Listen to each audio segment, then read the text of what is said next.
odamlarni to'g'ri qabul qila olmasligiga qaysidir ma'noda xorij festivallaridagi o'sha ochiq kiyimlar ham sabab bo'ladi-da. Shunaqa. O'zini talablari bor xalqaro tanlovlarni o'zbek modeli yoki Markaziy Osiyodan ishtirok etayotgan har bir model u tanlovlarga bo'ysunishga majbur degandi. Bo'ysunishga majbur, lekin har birimiz o'z shartimizni qo'yish, nima deydi, haq-huquqiga egamiz. Har bir ishtirokchi o'z shartini qo'yish haq-huquqiga ega. Masalan, biz anketa to'ldiramiz, so'rab borishadi. Qanaqa ovqat yeysiz? Qanaqa ovqat yeya olmaysiz? Biz yozamiz. O'sha cho'chqa go'shtidan bo'lgan ovqatlarni yeya olmaymiz. Hindistonlik qiz yozganman, umuman go'sht yeya olmayman. Ular yeyisha olmaydi-ku.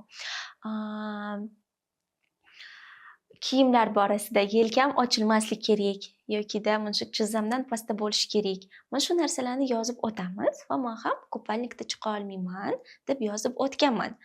Ana shu sababdan men bemalol yopiq kupalniklarda ishtirok eta oldim va har bir davlat vakili haq-huquqiga ega. Masalan, Dubaydan kelgan qizimiz, Birlashgan Arab Amirliklaridan kelgan qizimiz ham yopiq kupalnikda chiqdi, Pokistonlik qizimiz ham yopiq kupalnikda chiqdi va bu shartlar o'sha koinot go'zalligida, dunyo go'zallik tanlovlarida ham mavjud. Bemalol hammamiz o'z talabimizni qo'ya olamiz.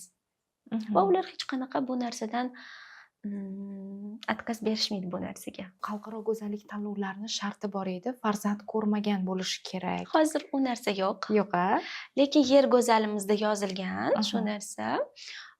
Bordik, ko'rdik, baribir ham ishtirok etganlar bor.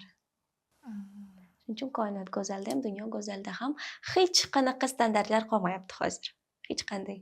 Bu yaxshimi yoki yomonmi? Menimcha yaxshi, sababi hamma o'z orzusiga erishishga imkoniyat bo'ladi.